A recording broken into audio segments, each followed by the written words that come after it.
Next sum number 7.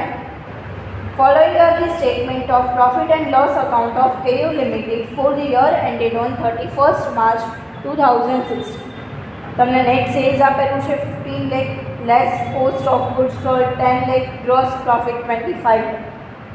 Other incomes: profit on sale of building, cost price of building is rupees 1 lakh, total depreciation rupees 30,000 and selling price is rupees 1,20,000. Afterwards calculation કરીએ. Afterward dividend in bracket આપેલું છે TDS rupees 45,000. TDS છે એ disallowable છે plus થશે. Afterward share premium received, right? Share premium received છે deduct થશે. Less salary and wages 575, administrative and selling expenses, debenture interest. હવે salary અને બોનસની અંદર જો તમને કંઈ કહેશે નીચે એડજસ્ટમેન્ટની અંદર તો એ અકોર્ડિંગ કરશું. એડમિન એન્ડ સેલિંગ એક્સપેન્સીસની અંદર પણ નેક્સ્ટ આપેલું છે તમને ડિબેન્ચર ઇન્ટરેસ્ટ, રાઈટ? હવે ડિબેન્ચર ઇન્ટરેસ્ટ છે એ તમારે ક્યાંય પણ લખવાનું હોતું નથી, પણ આ ડિબેન્ચર ઇન્ટરેસ્ટ છે એ રાઇટ ઓફ કરેલું હોય. જ્યારે તમને લેસમાં આપેલું હોય ને ત્યારે ડિબેન્ચર ઇન્ટરેસ્ટ છે એ રાઇટ ઓફ હોય, એટલા માટે એને તમારે શું કરવાનું હોય? એડ કરવાનું હોય. Afterwards donation to recognised institute. હવે ડોનેશન છે એ શું થશે? તો કે ડોનેશન છે એ 40,000 આપેલું છે તમને, તો ડોનેશન છે એ આપણે ક્યાંય પણ લખવાનું હોતું જ નથી. ઓકે. આફ્ટરવર્ડ્સ ડેપ્રિશિએશન, તો ડેપ્રિશિએશનની અંદર 250 આપેલા છે. જો તમને અલાવેબલ ડેપ્રિશિએશન આપશે તો એટલું અલાવ કરશું અને બાકીનું બધી જે ટોટલ અમાઉન્ટ છે એ ક્યાં લખી નાખશું? ડિસઅલાવેબલની અંદર, એટલે કે પ્લસ કરી દઈશું. ડિરેક્ટર્સ ફીઝ, તો ડિરેક્ટર્સ ફીઝ છે એનું શું કરશું આપણે? એની ગેસીસ આપણે આગળના સમ કેલ્ક્યુલેટ કર્યા તો એની અંદર આપણે કંઈ પણ લખી હતી ડિરેક્ટર્સ ફીઝ નો, રાઈટ? તો અહીંયા પણ આપણે લખવાની નથી directors fees. Done. આફ્ટરવર્ડ્સ repairs and maintenance. Repair and maintenance છે એ આપણે શું કરવાનું હોય? તો આગળ તમને જો એડજસ્ટમેન્ટની અંદર કોઈ પણ વસ્તુ આપે છે, રાઈટ, તો આપણે એ અકોર્ડિંગ કરશું, અધરવાઇઝ નહીં લખવાનું, right? Loss on sale of furniture, તો loss on sale of furniture છે ક્યાંય પણ લખવાનો આવતો નથી. બેડ ડેટ રિઝર્વ, તો આ શું થશે? પ્લસ થશે. સાયન્ટિફિક રિસર્ચ એક્સપેન્સ, તો આ પણ શું થશે? પ્લસ થશે. પ્રોવિઝન ફોર ટેક્સેશન પ્લસ થશે. And return debentures expense, right? તો હવે ડિબેન્ચર્સના એક્સપેન્સીસ આપેલા છે તમને, કેટલા આપ્યા છે? 50,000, તો આ પણ શું થશે? પ્લસ થશે. ઓકે. ડિબેન્ચર ઇન્ટરેસ્ટ હોય તો એ નહીં લખવાનું, ડિબેન્ચર એક્સપેન્સ હોય તો એ લખવાનું. Okay. Then afterwards additional information: bad debt write off against the bad debt reserve is rupees 5,000, right? Okay. હવે શું કીધું છે? બેડ ડેટ રિઝર્વ કેટલી છે? તો કે બેડ ડેટ રાઇટ ઓફ કરી છે તમે કોની અગેન્સ્ટમાં? Bed date રિઝર્વની અગેન્સ્ટમાં. તો જ્યારે તમને આવો પોઈન્ટ આપે છે, રાઈટ, ત્યારે શું કરવાનું છે તમારે એ કહી દઉં છું તમને, ખાસ લખી લેજો, રાઈટ? તમને જે પણ બેડ ડેટ રિઝર્વ આપેલી છે ને એ બધી પ્લસ કરી દેવાનું. શું કરવાનું? પ્લસ કરી દેવાનું. અને તમને ખાલી જે બેડ ડેટ રૂપીસ 5,000 એડજસ્ટમેન્ટની અંદર આપેલી છે એ શું કરવાની છે? માઇનસ કરવાની છે. ઓકે. પાછું બોલું છું, બેડ ડેટ રિઝર્વ જે તમને P&L અકાઉન્ટમાં આપેલું હોય એ શું થશે? પ્લસ થશે. અને જે બેડ ડેટ તમને એડજસ્ટમેન્ટમાં આપેલી છે એ શું થશે? માઇનસ થશે. Done. After that second point: provision four taxation includes 5% surplus tax. જે તમને ટેક્સ પ્રોવિઝન આપેલી છે ને, રાઈટ, એ ટેક્સ પ્રોવિઝનની અંદર 5% વધારે ટેક્સ ઇન્ક્લુડેડ છે, તો આપણે એ વધારે ઇન્ક્લુડેડવાળું લખી શકતા નથી, એટલા માટે આપણે કેલ્ક્યુલેશન કરશું.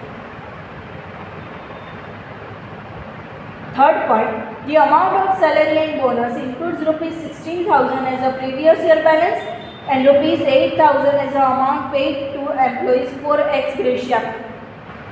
પ્રીવિયસ યરનું પેમેન્ટ છે સેલેરીની અંદર 16,000 અને 8,000 નું એક્સ ગ્રેશિયા પેમેન્ટ છે, તો આ બે કેવા છે? ડિસઅલાવેબલ એક્સપેન્સીસ છે. શું થશે? પ્લસ થશે. Fourth point: allowable depreciation is rupees 44,000. Right. હવે અલાવેબલ ડેપ્રિશિએશન તમને આપેલું છે 45,000, જે શું થશે માઇનસ. તો ઉપર જેટલું પણ ડેપ્રિશિએશન આપેલું હશે એ શું થઈ જશે plus. Last point, repair and maintenance expenses includes ₹30,000 for the building construction. તો બિલ્ડિંગ કન્સ્ટ્રક્શનના જેટલા બી એક્સપેન્સ છે રાઈટ એ આપણે શું કરશું બિલ્ડિંગ કન્સ્ટ્રક્શન એક્સપેન્સના. તો એ કન્સ્ટ્રક્શન એક્સપેન્સ સાથે મેનેજરના રેમ્યુનરેશનને કોઈ પણ કનેક્શન નથી, તો એ શું થઈ જશે પ્લસ. ડન. હવે શું કેલ્ક્યુલેટ કરવાનું કીધું છે? From the above information, calculate the commission payable to the managing director after charging 5% commission on the net profit. Right? ચલો તો હવે કરીએ છીએ સૌથી પહેલું આપણે લઈ લઈશું એડજસ્ટમેન્ટ. હવે એડજસ્ટમેન્ટની અંદર મેં તમને કીધું હતું first adjustment bad debt write off against the bad debt reserve is ₹5,000. તો બેડ ડેટ 5,000 ની શું થશે માઇનસ થશે અને ઉપર બેડ ડેટ રિઝર્વ 70,000 પ્લસ થઈ જશે. ટેક્સ પ્રોવિઝનની અંદર 5% સરપ્લસ છે, તો પહેલાં મારે શું કરવું પડશે working note suppose tax is 100 plus 5%, તો 5 ઇઝ ઇક્વલ્સ ટુ 105. તો જ્યારે ટોટલ ટેક્સ 105 હોય ત્યારે નેટ ટેક્સ છે એ કેટલો હોય 100. તો તમને 5,25,000 આપેલું છે, તો 100 હાઉ મચ 5 લાખ રાઈટ. તો એ ટેક્સ પ્રોવિઝન શું કરી છે આપણે પ્લસ કરેલી છે. ચલો અહીંયા જો tax provision 5. Done. Afterwards third point salary and bonus.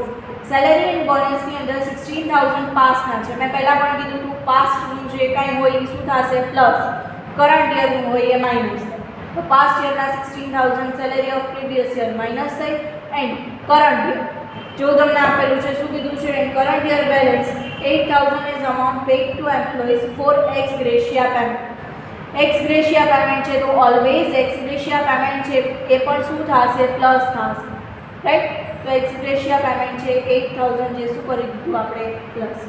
Fourth point repair and maintenance expenses includes ₹30,000 for building construction. હવે બિલ્ડિંગ કન્સ્ટ્રક્શનનું એક્સપેન્સ આપ્યો છે તો એ પણ શું થશે અહીંયા add construction expense 30,000. Okay done. અહીંયા સુધી ચલો એડજસ્ટમેન્ટ પૂરા. P&L અકાઉન્ટની અંદર આવી જાઓ. સૌથી પહેલાં સેલ્સ અને COGS આપેલું છે, જીપી આપેલું છે, કાંઈ જ કામનું નથી. આફ્ટરવર્ડ્સ અધર ઇન્કમ્સની અંદર profit on sale of building. Okay હવે એની અંદર જો ઇન બ્રેકેટ આપેલું છે cost price ₹1 lakh, depreciation 30,000 and selling price 1,20,000 right. તો આપણે શું કરવાનું છે selling price minus cost price 1,20,000 minus 1 lakh is equals to 20,000. Profit on sale of building minus thus. Done. Okay. Afterwards હવે આગળ જોઈએ છીએ ડિવિડન્ડ આપેલું છે ઇન બ્રેકેટ TDS 45,000. TDS ડિસઅલાવેબલ છે એટલા માટે શું થશે એડ થશે. ચલો આફ્ટરવર્ડ શેર પ્રીમિયમ રિસીવ્ડ તો એ શું છે અલાવેબલ એક્સપેન્સ છે, શું થશે અહીંયાથી માઇનસ. લેસની અંદર આવી જાઓ સેલેરી અને બોનસ આવી ગયું. એડમિન એન્ડ સેલિંગ એક્સપેન્સીસમાં કન્સ્ટ્રક્શન એક્સપેન્સ હતા જે આપણે લખી નાખ્યા છે. ડિબેન્ચર ઇન્ટરેસ્ટ છે એ લખવાનું ના હોય, ડોનેશન લખવાનું ના હોય. Loss on sale of investment 5,000 તો અહીંયા જેવું લખેલું છે loss on sale of investment 5,000. Depreciation તો ડેપ્રિશિએશનમાં ફોર્થ પોઈન્ટની અંદર તમને કહી દીધું અલાવેબલ ડેપ્રિશિએશન 45,000. તો અલાવેબલ શું થાય છે માઇનસ. તો ઉપર જેટલો પણ ડેપ્રિશિએશન આપેલું છે એ શું થઈ જશે પ્લસ. દેન ડિરેક્ટર્સ ફીસ લખવાની ના હોય. રિપેર એન્ડ મેન્ટેનન્સ 130 તો એની અંદર તમને બિલ્ડિંગ કન્સ્ટ્રક્શન આપી દીધું તો એ આપણે લખી નાખ્યું છે એટલે લખવાની રિક્વાયરમેન્ટ નથી. Loss on sale of furniture depreciated value ₹50,000 અને આઉટ ઓફ આપેલા છે તમને 30,000 જે પણ આપણે લખવાના હોતા નથી. બેડ ડેટ રિઝર્વ તો એ લખાઈ ગયું. Scientific research expenses equipment purchase ₹1,25,000 right. તો સાયન્ટિફિક રિસર્ચ એક્સપેન્સ પ્લસ થશે. પ્રોવિઝન ફોર ટેક્સ જેની અંદર આપણે અહીંયા કેલ્ક્યુલેટ કરી કેટલી અમાઉન્ટ 85 જે આપણે લખશું.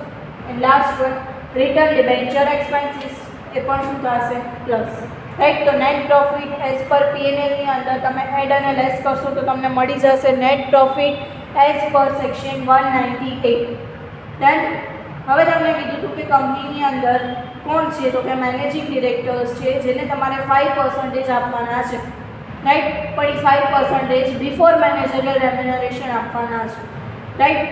તો suppose profit after managerial remuneration is 100 plus 5% commission 5, profit before managerial remuneration 105, right. જ્યારે પ્રોફિટ 105 હોય ત્યારે મેનેજરિયલ રેમ્યુનરેશન કેટલું હોય 5, રાઈટ. તો 17,55,000 એ કેટલું 83,571 રૂપીસ. ડન. કમ્પ્લીટ. અહીંયા સુધી આ હતું મેનેજરિયલ રેમ્યુનરેશનનો sum number 7. Complete. Okay, thank you.